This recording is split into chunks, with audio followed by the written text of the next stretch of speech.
तो आज हम पढ़ने वाले हैं एफ.डब्ल्यू. टेलर के साइंटिफिक मैनेजमेंट के प्रिंसिपल्स। पिछली वीडियो में हमने पढ़ा था हेनरी फ्योल के प्रिंसिपल्स, जो कि 14 प्रिंसिपल्स थे। आई होप समझ में आ गए होंगे। अब हम आगे बढ़ते हुए एफ.डब्ल्यू. टेलर के प्रिंसिपल्स के बारे में पढ़ेंगे। तो पहले हमें पढ़ना पड़ेगा एफ.डब्ल्यू. टेलर थे कौन। एफ.डब्ल्यू. टेलर यूएसए में 1856 में उनका बॉर्न हुआ था। 1878 में उन्होंने एक कंपनी में काम करा था, मिडवेल स्टील कंपनी, जो कि वहाँ पर ये एक मैकेनिकल इंजीनियर की तरह काम करते थे।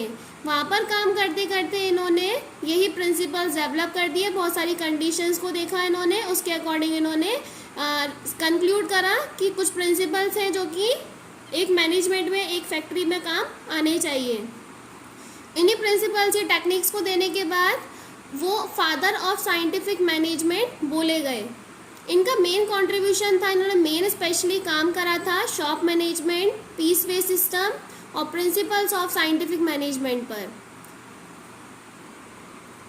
Scientific principles of management, F W. Taylor ने हमें 4 प्रिंसिपल्स दिए हैं। पहला है science not rule of thumb, दूसरा है हार्मनी नॉट डिस्कॉर्ड, तीसरा है कॉपरेशन नॉट इंडिविजुअलिज्म, चौथा है development of workers to their greatest efficiency and prosperity. तो सबसे पहले हम पढ़ते हैं science not rule of thumb के बारे में। Science not rule of thumb, इसमें हमें 2 वर्ड्स दिख रहे हैं, एक साइंस है, दूसरा है नॉट रूल ऑफ थंब। तो साइंस का मतलब होता है डीप स्टडी करना, किसी भी चीज़ के बारे में डिसीजन लेना, लेकिन बहुत ज़्यादा सोच समझ के लेना। दूसरा है not rule of thumb. Not rule of thumb का मतलब होता है अगर डिसीजन तो लो, हमें काम करना है, लेकिन किसी इंट्यूशंस के बेसिस पे नहीं करेंगे, हमारी विशेस के बेसिस पे नहीं करेंगे। हमें कुछ भी काम करना है तो बहुत कुछ सोच समझ के करना है। तो टेलर हमें यही बोलते हैं इस प्रिंसिपल में कि अगर हमें कोई भी डिसीजन लेना है या कोई भी जॉब परफॉर्म करनी है तो हमें साइंटिफिक इंक्वायरी के बेसिस पे करनी है, ना कि कोई इंट्यूशंस के बेसिस पे करनी है। या मैनेजर की विशेस पे कोई डिसीजन नहीं लिए जाएंगे। अगर मैनेजर भी कोई डिसीजन लेना चाहता है तो उसको कहीं ना कहीं डीप स्टडी करनी पड़ेगी, उसके बारे में बहुत बार सोचना पड़ेगा। किसी भी डिसीजन को लेने से पहले सोचना ज़रूरी होगा, उसकी कॉज एंड अफेक्ट रिलेशनशिप के बारे में देखना पड़ेगा कि अगर वो ये डिसीजन लेता है तो उसका अफेक्ट फ्यूचर में क्या रहेगा। तो रूल ऑफ थंब का मतलब यही होता है डिक्टेटरशिप ऑफ मैनेजमेंट, मतलब मैनेजर की डिक्टेटरशिप, उसकी इंट्यूशंस के बेसिस पे काम नहीं करना, इवन उसकी डीप स्टडी करके तब काम करना। Scientific decisions means decision based on cause and affect relationship. Cause and affect relationship मतलब वही कि हमें काम करना है तो उसका अफेक्ट क्या रहेगा, इसके बेसिस पे ही डिसीजंस लेना। तो टेलर बोलते हैं अगर ये प्रिंसिपल फॉलो करते हैं तो हमारा रिजल्ट अच्छा रहता है। अगला प्रिंसिपल है harmony not Discord. Harmony means होता है एक साथ काम करना, नॉट डिस्कॉर्ड मीन्स लड़ाई झगड़े के साथ काम ना करना। तो अपने प्रिंसिपल की हेडिंग से ही पता चलना है कि कोऑर्डिनेशन के साथ काम करना है हमें, ना कि लड़ाई झगड़े के थ्रू। तो इस प्रिंसिपल के अकॉर्डिंग हमें यही पता चल रहा है every person in the organisation must work in harmony and coordination and mutual understanding. एक दूसरे की अंडरस्टैंडिंग के साथ काम करना है, कोऑर्डिनेशन और हार्मनी के साथ काम करना है। लेकिन कभी कभी वर्कर्स को ये लगता है कि उनको काम तो करवाया जा रहा है लेकिन उनको अंडरपेड है वो लोग, उनको पैसा पूरा नहीं मिल रहा और बहुत सारा काम दे दिया जाता है। लेकिन मैनेजमेंट फील करता है कहीं कहीं पे कि भाई काम तो ये वर्कर्स नहीं कर रहे हैं, हम जितना पैसा दे रहे हैं लोग काम नहीं करके दे रहे हैं। तो यहाँ पर ही क्या हो जाता है, दोनों के माइंड में नेगेटिव इफेक्ट पड़ जाते हैं। तो इन दोनों के बीच में क्या हो जाती है, वर्कर और मैनेजमेंट के बीच में लड़ाई झगड़े होने स्टार्ट हो जाते हैं। तो टेलर यही बोलता है कि मैनेजमेंट रिवॉल्यूशन होना चाहिए, एक मेंटल रिवॉल्यूशन होना चाहिए। मेंटल मतलब दोनों के माइंड में जो भी नेगेटिव पार्ट्स हैं, दोनों एक साथ मिल करके बैठें, एक दूसरे की प्रॉब्लम सॉल्व करें और कम्प्लीटली एक दूसरे के माइंड को चेंज कर दें। तो mental revolution means complete change in the attitude of each other, एक दूसरे के एटीट्यूड को चेंज कर देना। तो ये सब चीज़ें मेंटल रिवॉल्यूशन का अफेक्ट यही पड़ता है कि अगर मेंटल रिवॉल्यूशन होगा तो पॉजिटिव एटीट्यूड हो जाएंगे दोनों के, मैनेजमेंट के भी और वर्कर्स के भी, और दोनों की थिंकिंग जो होगी वो भी चेंज हो जाएगी और लोग मिलके काम करना स्टार्ट कर देंगे। अगर मैं एग्जाम्पल की बात करूँ, एग्जाम्पल है main objective of the worker is to earn more. हर एक वर्कर चाहता है कि वो ज़्यादा से ज़्यादा कमा ले और मैनेजमेंट चाहता है कि वो उसका ज़्यादा से ज़्यादा प्रोडक्शन हो जाए। तो मैनेजमेंट ये कर सकता है लड़ाई झगड़ा ना हो, तो उसने एक सोल्यूशन निकाला कि वर्कर जितना ज़्यादा से ज़्यादा प्रोडक्शन करेंगे उतना ज़्यादा से ज़्यादा उनको कमाई मिल जाएगी, उनको उतने ज़्यादा से ज़्यादा वेजेस दिए जाएंगे। तो यहाँ पे वर्कर्स का भी बेनिफिट है, वर्कर्स चाहेंगे कि हम ज़्यादा से ज़्यादा ऐसा करते हैं, हम लोग ज़्यादा से ज़्यादा प्रोडक्शन करते हैं तो हमें ज़्यादा से ज़्यादा पैसा मिल जाएगा, और यहाँ पर मैनेजमेंट का भी फ़ायदा है, उनका प्रोडक्शन भी बढ़ जाएगा। अगला प्रिंसिपल है कोऑपरेशन नॉट इंडिविजुअलिज्म। कोऑपरेशन मतलब मिलजुल के काम करना, अगर किसी को कमी पड़ रही है तो उसकी हेल्प करना। इंडिविजुअलिज्म मतलब कोई अकेला काम नहीं करेगा, सबको मिलजुल कर काम करना है। तो ये प्रिंसिपल जो है हमने पढ़ा था अभी भी, हार्मनी नॉट डिस्कॉर्ड, बस उसी का ही एक्सटेंशन है, उसी को और आगे बढ़ा करके बोल दिया है। तो इस प्रिंसिपल के according worker must work with cooperation with each other which mutual confidence and understanding. Principle ये बोलता है कि वर्कर को कोऑपरेशन के साथ काम करना चाहिए और म्यूचुअल कॉन्फिडेंस के साथ काम करना चाहिए और एक दूसरे को समझना भी चाहिए। अगर कोऑर्डिनेशन होगा तो मैनेजमेंट क्या बोलता है, management should welcome good suggestions of employees and should rewarded also. अगर कोऑर्डिनेशन होगा तो मैनेजमेंट के पास नए नए आइडियाज़ भी आएंगे और नए नए सजेशंस भी आएंगे, क्योंकि लोग जब मिलके काम करते हैं तो उनका दिमाग ज़्यादा चलता है। तो जब एम्प्लॉयज़ नए नए सजेशंस भी देते हैं तो उनको रिवॉर्ड भी देना चाहिए, अगर कंपनी को बेनिफिट हो रहा है तो जब से मिलकर काम करेंगे, मैनेजमेंट और एम्प्लॉयज़ मिलकर काम करेंगे तो कंपनी के लिए बेनिफिट है। तो उसी टाइम पर क्या होता है, उसी टाइम पर ये बोला गया है कि मैनेजमेंट जब अवॉर्ड कर रहा है कंपनी के जो एम्प्लॉयज़ हैं उनके आइडियाज़ को, सजेशंस को वेलकम भी कर रहा है, तो वर्कर्स को ये भी नहीं करना चाहिए कि उनकी अगर बात नहीं मान रहे हैं तो वो लोग स्ट्राइक कर दें या अनरीजनेबल डिमांड्स करने स्टार्ट कर दें। ठीक है, तो कोऑपरेशन मतलब एक दूसरे की डिमांड्स को या एक दूसरे की कुछ ना कुछ प्रॉब्लम्स को समझो। अगर एग्जाम्पल की बात करूँ, while assigning job to workers, जब भी वर्कर्स को काम देना होता है तो मैनेजमेंट को पहले एम्प्लॉयज से पूछ लेना चाहिए कि उनका इंटरेस्ट क्या है, या फिर वो किस पॉइंट पे या किस वर्क में काम करना स्टार्ट करना चाहते हैं, या किस वर्क में या किन लोगों के साथ काम करना चाहते हैं, किस डिपार्टमेंट में काम करना चाहते हैं। तो मैनेजमेंट अगर एक बार एम्प्लॉय से पूछ लेगा तो वर्कर्स उतनी ही एफिशिएंटली काम करेंगे, उतना ही इजीली और उतना ही डेडिकेशन के साथ काम कर पाएंगे। तो यही फ़ायदा होता है कोऑपरेशन नॉट इंडिविजुअलिज्म का। अगला प्रिंसिपल है development of workers to the greatest efficiency and prosperity. Organisational efficiency depend upon the workers efficiency. ये तो हमें पता है कि अगर ऑर्गेनाइजेशन एक सक्सेसफुल है तो वो सिर्फ वर्कर्स की वजह से है, और वर्कर्स की एफिशिएंसी डिपेंड करती है उनको किस तरीके से ट्रेनिंग प्रोवाइड करी जा रही है, उनका किस तरीके से सिलेक्शन किया जा रहा है। अगर अपनी कंपनी में आप एक गलत एम्प्लॉय को सेलेक्ट कर लेते हो तो वो आपके कंपनी के लिए एक नेगेटिव इफेक्ट है। तो टेलर यही बोलते हैं, जब भी हम किसी एम्प्लॉय को सेलेक्ट करते हैं और सेलेक्ट करने के बाद उसको जो भी जॉब दी जाती है उसके क्वालिफिकेशन और उसके इंटरेस्ट के अकॉर्डिंग ही दी जानी चाहिए।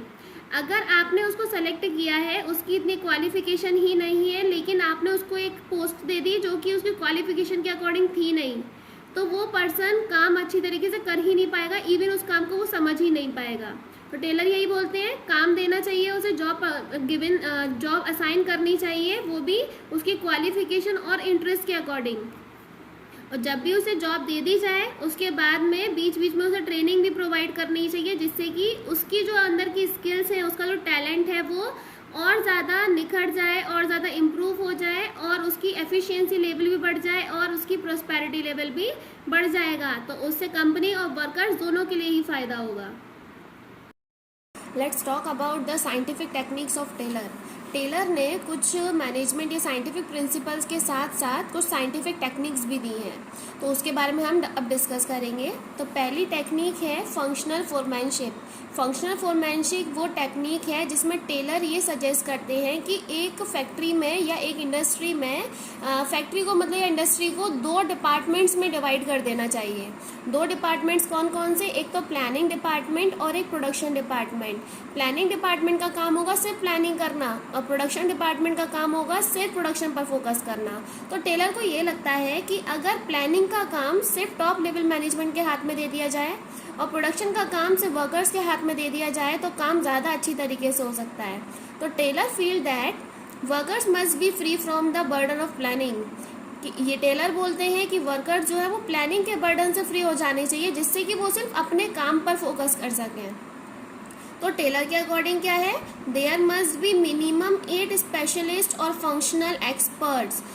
एक फैक्ट्री में जो प्रोडक्शन डिपार्टमेंट में जो लोग हैं उनको डायरेक्ट करने के लिए कम से कम 8 स्पेशलिस्ट या फिर 8 एक्सपर्ट्स होने चाहिए, या फिर हम फोरमैन भी बोल सकते हैं, होने चाहिए, जो कि हर किसी अपने अपने कुछ ना कुछ काम में स्पेशलाइज्ड हो।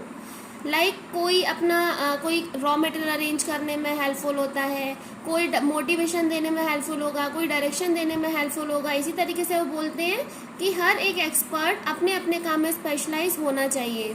तो फोरमैन और expert must be intelligent. Foreman या एक्सपर्ट कैसा होना चाहिए? इंटेलिजेंट होना चाहिए, एजुकेटेड होना चाहिए, एनर्जेटिक होना चाहिए, ऑनेस्ट होना चाहिए, स्पेशलाइज्ड और प्रोफेशनल भी होना चाहिए। अगर उसके अंदर ये क्वालिटीज़ नहीं है तो एक फोरमैन बनने के लिए उसको अलाउ नहीं किया जा सकता।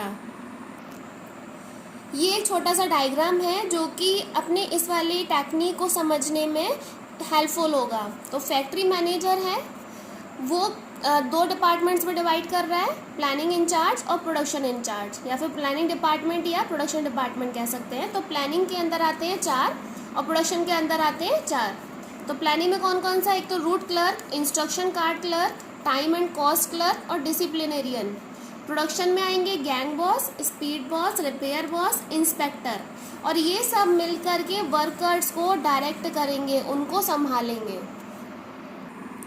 तो प्लानिंग डिपार्टमेंट के जितने भी फोरमैन्स थे उनके बारे में पढ़ लेते हैं, कौन क्या क्या काम करता है। तो रूट क्लर्क है पहला। रूट क्लर्क क्या काम करेगा? He is responsible to fix up the sequence of steps.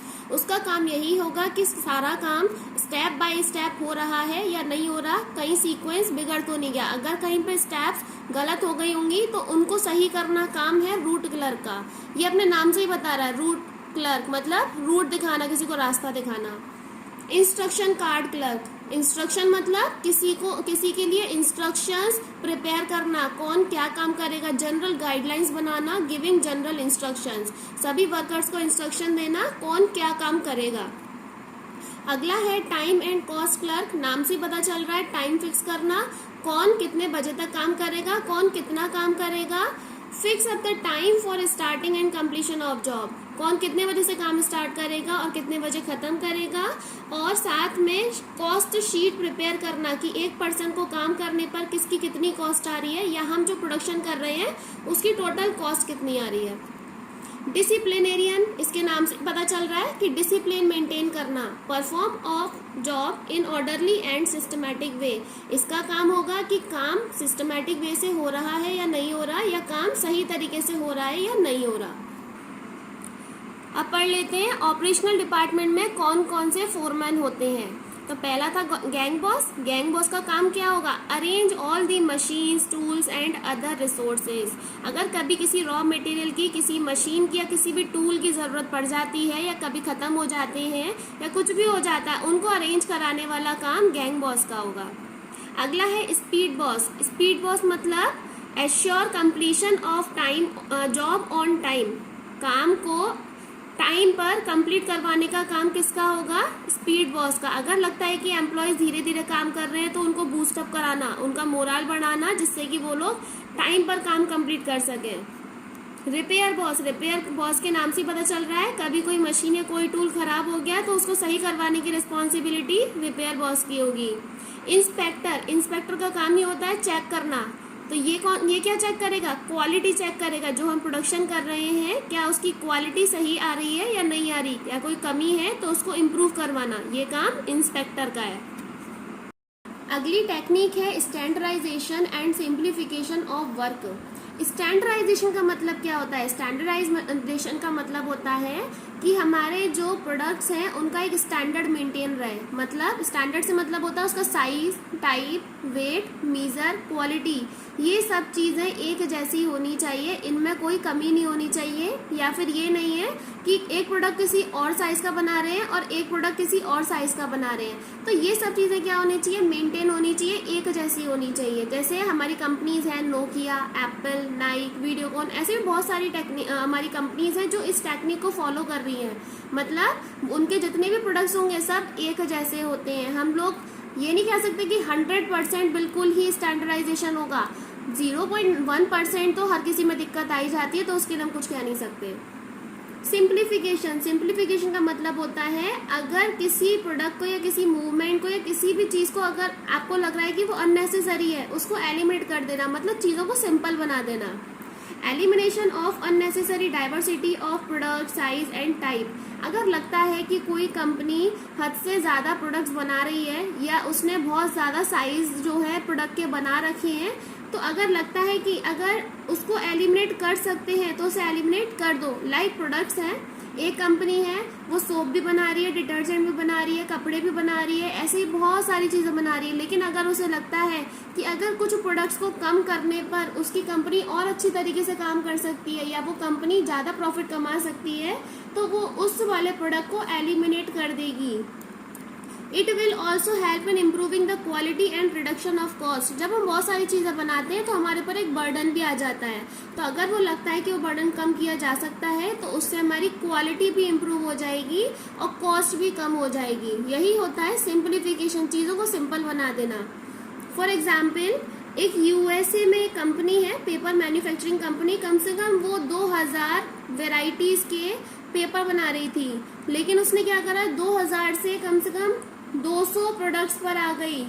इतने सारे प्रोडक्ट्स उसने एलिमिनेट कर दिए अपने पास से, जिससे कि उसने प्रॉफिट भी कमाया। उसने देखा कि उसके लिए एक पॉजिटिविटी आ रही है कंपनी में, उसका रिजल्ट एक पॉजिटिव वे में आ रहा है, तो उसने चीज़ों को सिंपल बनाया और चीज़ें एलिमिनेट कर दी।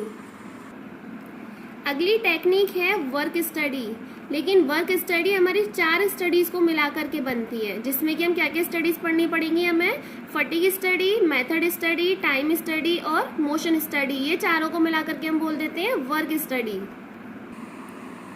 तो पहली स्टडी है फटीग स्टडी। फटीग का मतलब होता है थकना या थकान, ठीक है। तो इस स्टडी में हम यही देखेंगे कि एक एम्प्लॉय या फिर एक वर्कर कितनी देर पर उसको थकान हो जाती है, वो कितनी जल्दी थक जाता है या फिर उसे कितने टाइम का इंटरवल चाहिए कोई भी काम करने के बाद। तो पहला यही है फ्रीक्वेंसी ऑफ रेस्ट इंटरवल, कि कितनी बार उसे इंटरवल चाहिए। ड्यूरेशन, कितने ड्यूरेशन का मतलब कितने टाइम पीरियड का उसको इंटरवल चाहिए, लाइक 1 घंटे या 2 घंटे का। नंबर ऑफ रेस्ट इंटरवल, उसको दिन में 2 बार चाहिए या 3 बार चाहिए, ये सब चीज़ें हमें स्टडी करनी होती है।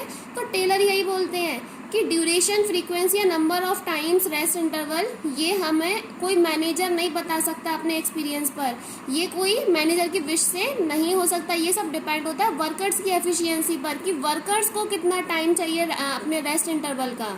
यही स्टडी करने के लिए बोला हुआ है टेलर ने फटीग स्टडी।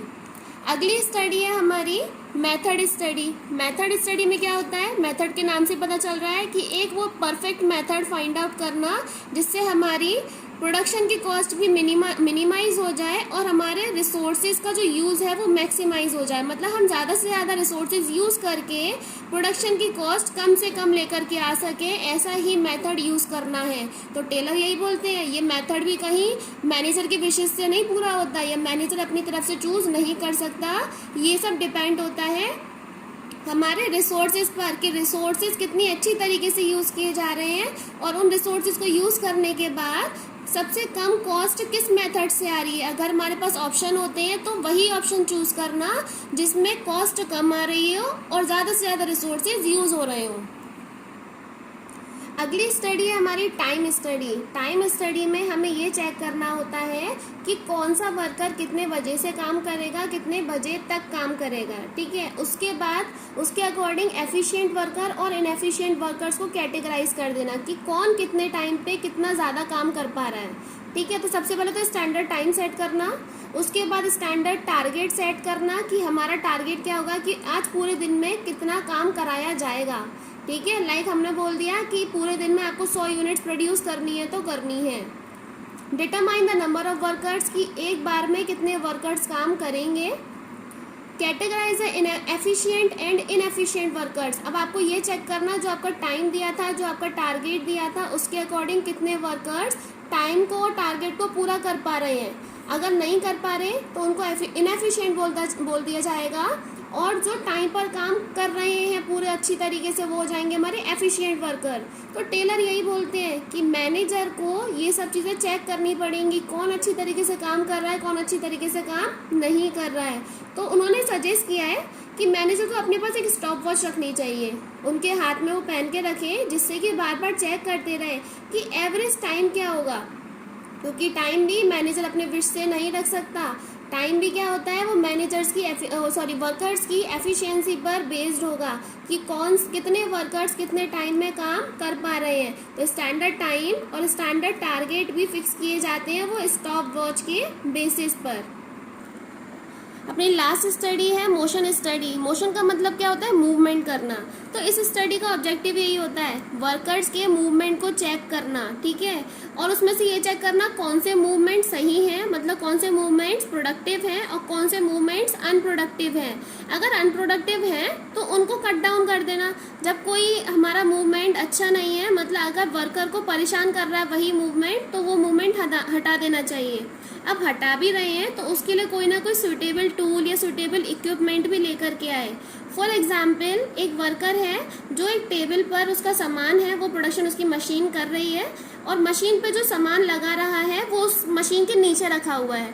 तो बार बार वर्कर को ऊपर आना पड़ेगा और रॉ मटेरियल को लेने के लिए वो बार बार नीचे झुकना पड़ेगा उसे।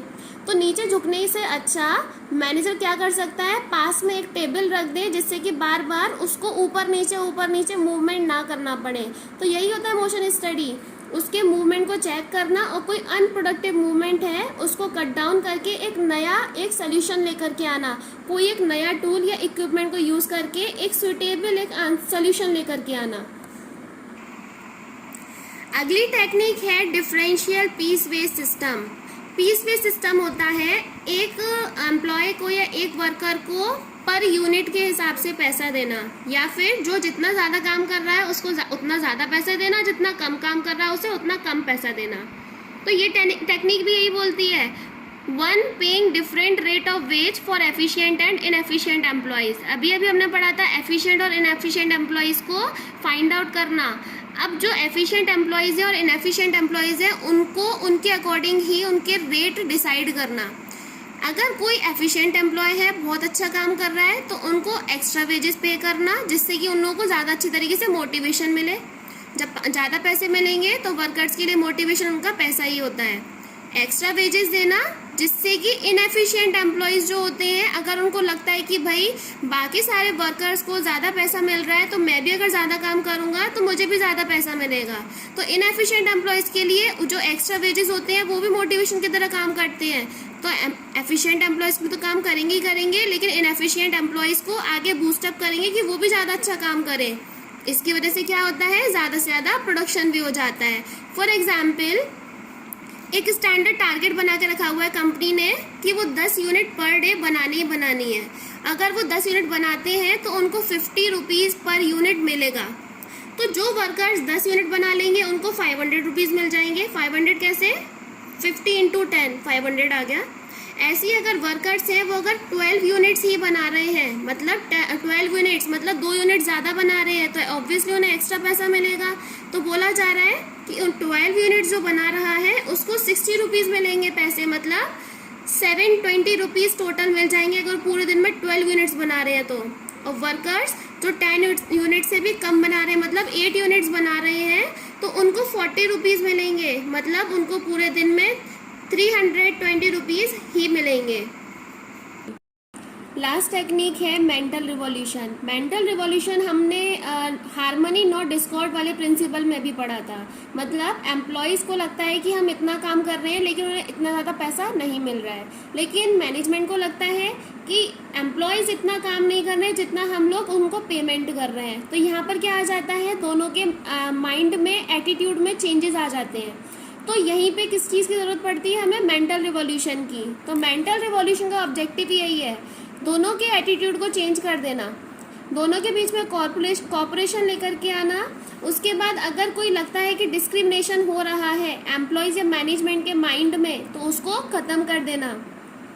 टेलर भी यही बोलते हैं कि दोनों के माइंड में जो भी एटीट्यूड में चेंजेस हैं वो ख़त्म हो जाने चाहिए, वर्कर और मैनेजमेंट के माइंड के एटीट्यूड सब चेंज हो जाने चाहिए और माइंड में रिवॉल्यूशन आना चाहिए। और रिवॉल्यूशन कैसा, वो भी पॉजिटिव आना चाहिए, मतलब वो लोग एक दूसरे के लिए पॉजिटिव ही सोचें और कोऑपरेशन के साथ मिलकर के काम करें। फाइनली हमने इस वीडियो में मैनेजमेंट प्रिंसिपल्स के बारे में पढ़ा था, जो कि थे हेनरी फ्योल के और एफ.डब्ल्यू. टेलर के। हेनरी फ्योल ने 14 प्रिंसिपल्स दिए थे और एफ.डब्ल्यू. टेलर ने 4 प्रिंसिपल्स और 5 टेक्निक्स पढ़ी थी, जो कि हमने इजीली सभी वीडियोस में पढ़ ली हैं।